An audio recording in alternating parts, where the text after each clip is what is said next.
kitako kabisa barabara kukuletea mazungumzo sasa kuhusiana na mazao ya bustani. Tunaye mgeni Catherine Riungu. Karibu sana. Na mimi nimetamka jina lako barabara.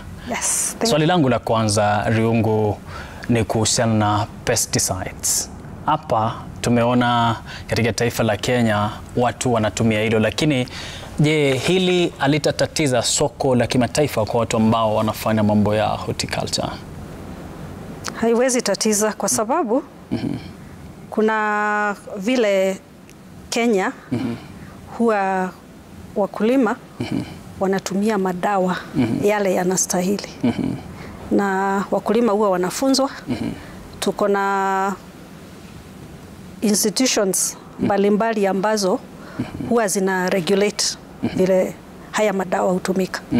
Na kulingana na habari tunazozipata, Kenya iko mbele sana ulimwenguni kwa matumishi ya dawa ambazo zimekubalika. Yes. Now, horticulture contributing very highly to our economy. What are some of the measures we are putting in place to expand and also protect our international market? Very good question. Kenya's horticulture is about 60 years old, meaning it is a sector that is already pretty well developed in terms of produce diversification, in terms of markets penetration, and the focus now is on sustaining the markets, market access, and high quality produce. Yes. But now we have a situation where, because of the high cost of production, unapata kuna traders ambao wanachukua vitu kama kitunguu from Tanzania, which is cheaper, and they bring them here, and that poses a risk to our farmers. What happens to our farmers in their market? Are there any measures we are putting in place to mitigate a situation such as that? First of all, you need to understand that Tanzania is within the East African community. And because of the East African trade protocols, we cannot stop Tanzanian produce from getting into the Kenyan market. However, looking at the onions, the demand for onions far much outstrips supply. Then what happens is that Kenyan farmers are very naughty. They do not wait for, because of the demand, they don't wait for onions to mature and cure. Tanzanians, on the other hand, wait for their onions to cure and mature. That's why when you buy a Kenyan onion, chances are it begins to rot from the head downwards. A Tanzanian onion, even looking at it, it starts peeling from outside, which tells you it was given sufficient time to cure where it was still in the field. So what Kenyans need to do really is just behave themselves. Stop harvesting premature onions because they don't last for long on the shelves. So traders naturally will prefer an onion that has a longer shelf life from Tanzania. Sasa tutafanya nini sasa ndio tupene mafunzo tosha kwa wakulima ambao wanachukua vitu kama hivyo vitaharibika kabla muda wake? Ni mafunzo tu. Ni mafunzo.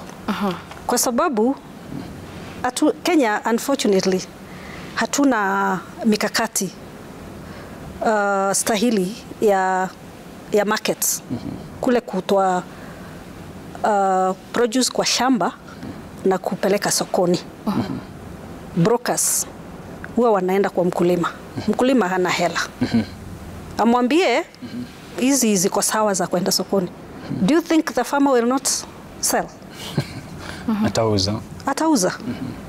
So what we need to have really is marketing structures from the farm to the consumers. Yeah. Are we making plans to make sure that is done? I'm not sure. But it's something we can follow up on to We should. see. We should, yeah. If we can do it for the export produce, why not for the local market? All right. Yeah. Taifa la Kenya linapigania nafasi kwenye soko la kimataifa, na utagundua kwamba kulikuwepo na soko zuri sana, lakini sasa hivi linachukuliwa na Marekani, Afrika Kusini kwa mazao ambayo yangesafirishwa kutoka Kenya kwenda kule, hasa mazao ya bustani au horticulture. Tufanye nini bado tusalie kwenye soko bila kunyang'anywa na Marekani, Colombia, vile vile Afrika Kusini? Masoko ya Kenya, mwanzo mazao ya Kenya yana ile taste, sijui Kiswahili huwa mnasema nini. Kenyan produce has a very unique taste. So it is always in high demand. Okay. Yeah? Masoko kule yanataka sana mazao ya Kenya. Lakini shida ni kama vile alisema, cost of production. It makes Kenya produce in the markets higher than from other countries. Sasa hiyo ni kazi ya serikali ya kuhakikisha ya kwamba the cost of production ije chini. All right. Yeah. Now, when we speak about horticulture, it's vast. I mean, we have flowers, we have fruits, and we have vegetables. From where you sit, where do you think the real potential of Kenya lies in the different areas covered in horticulture? Mambo ni mata? Mambo ni matatu. Quality. Quality, consistency, and volumes. Yes. So out of the three, from flowers to fruits to vegetables, we have the potential of making the most out of all the three. Yes, we do, and we are. Oh, we are? Yes. I like that. We need to sustain. Yeah. All right. So if we've had a situation where flower farming, some of our biggest traders have left and moved to like Ethiopia because of hostile conditions locally. What do you think we can do to make sure that our flower market still remains where it used to be without us losing some of our biggest traders? You know, the migration of flower farms to Ethiopia is more theory than practical. Many of the companies that left for Ethiopia around 2007, because it looked very good, the government came up with incentives. And farms thought that they could take advantage of those incentives, like tax holidays, free land, connection to power. But then you know what happened? All of them are back to Kenya. Oh. Yes. All right. Kenya remains the best flower producing country in the world. All right. And it's natural. We have natural advantage. Our climate and where we sit are straight the equator. Yeah. Katika tumezungumza sana kuhusu kahawa, chai inapewa uimarisho mkubwa, kupendwa sana. Lakini kuna watu ambao wanafanya French beans, for instance, ambao wanasukuma hilo, lakini wao wanajitafutia soko. Mbona serikali isingilie kati kuwatafutia watu ambao wanafanya mazao ya bustani au horticulture, watafutiwe soko namna chai na kahawa inafanywa? Sasa siwezi nikajibu for the government. In fact, we would have invited a government officer here. I would have loved to hear them respond to your question, because the exporters and horticulture industry associations have, for the longest time, pleaded literally with the government to support marketing.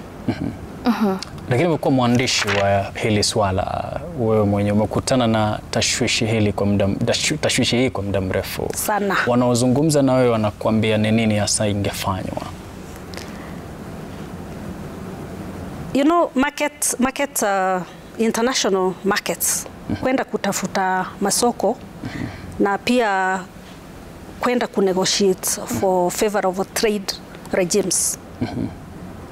It's always the responsibility of the government. Private sector wana recommend, lakini serikali ndio hufanya hiyo kazi. Lakini siwezi nikakueleza ni kwa nini investors wa horticulture don't get much attention from the government.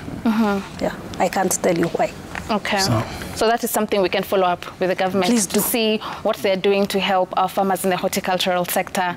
Now, value addition is very big, all right? Is there any way we're empowering our farmers so that they can also be part of the value addition process? Ndo safari yao isiishe tu wakati ambapo wameharvest. Because there's so much that can be done with horticultural produce when it comes to value addition.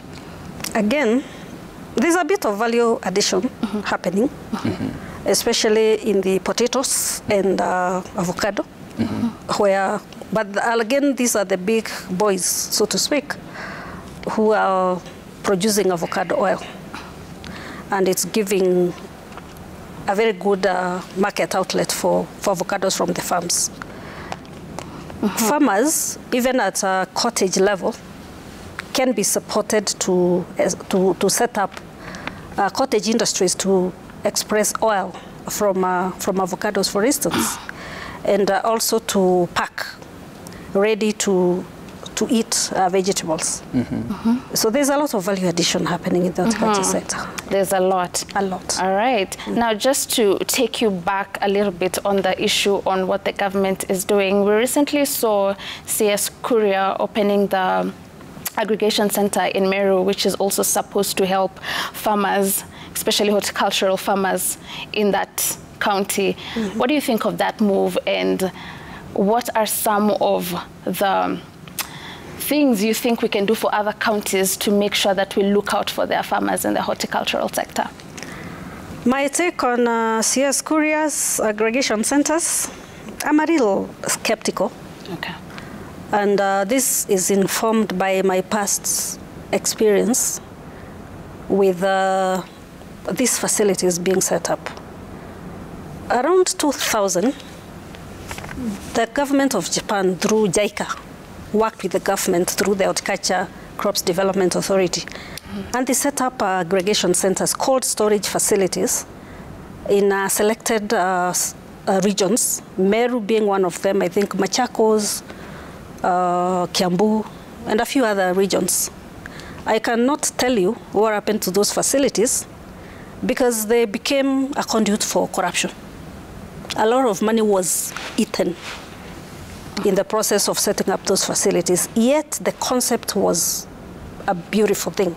It would have changed the way smallholder farmers especially, because these facilities were set up for smallholders so that they could store their produce in a cold facility, aggregate, grade. Then they would be carried through refrigerated trucks, facilitated by the government from Meru, for instance, to JKIA. That project never worked. Yet the facilities were fully functional. For some reason, it never worked. Probably you could find out from the government what happened to those facilities. But I think right now they've been leased to private entities. I think also around 2015, 2017 there, the government again established what they were calling horticulture centers. They are all over the main horticulture producing regions. Do you know today some of those facilities zinauziwa mitumba, zingine unapata ni stage za matatu. There is nothing like aggregation. It is business as usual. There's no difference between Marigiti and those facilities, yet a lot of money was put there. All right. I would have been more excited if the government talked about ensuring that those facilities work, instead of setting up more, unless they tell us they are setting more to expand capacity of the existing facilities. So for me, wait and see. Wait and see. Yes. Right. Taifa la Kenya limepewa kipaumbele kwamba itasafirisha sana maparachichi au avocado miaka mitatu iliyopita. Hili limefika wapi kufikia sasa? Aha. Swali nzuri sana hilo kwa sababu as we speak we have very interesting news in the avocado market. Kenya has signed a protocol with India to export avocados in that country. India is a vast country. It's a subcontinent, as you know. It has a population of about 500 million people. They love avocados. In fact, I'm told an avocado in India is a luxury because they don't see them. So you can imagine what that means to Kenya. India can actually offtake all our avocados. So farmers need to plant more and more and more, even to target the Indian market. It is huge, it's big. The market is huge. It is huge. All right. You can imagine selling like continent of Africa. You are supplying to every country in Africa. So we are going to sell avocados to every state in India. Yeah. All right. Which brings me back to what you are talking about, the marketing and promotion. The government needs to step in and promote Kenyan avocados in India, in the entire subcontinent. All right. I understand they love Kenyan avocados. And we have the advantage of the distance between Kenya and India. I think it's about 4 or 3 hours by air. And maybe a week by sea, I'm not sure. Yeah, but the proximity. India, the moment buys its produce from Peru. All right. But they don't get enough avocados. All right. Yes. So kazi kwa mkulima, tumesikia the market is huge. There is a lot of demand and they love avocado from Kenya. So now we need to find out how we are expanding and also protecting that market. We continue with a conversation with Catherine Riungu, who is a technical advisor, agricultural sector network, and also a member of the National Horticultural Working Group. The conversation is on the focus of flourishing the horticulture sector. We take a short break, but just to remind you of the question of the day: who is our agri star? We gave you the clues.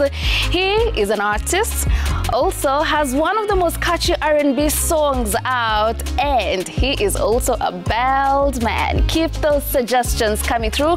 We'll be reading them after the break. Our SMS line is 22422, Kenya's Gold on Instagram. Our hashtag is Kenya's Gold, and our email is kenyasgold@realmedia.co.ke.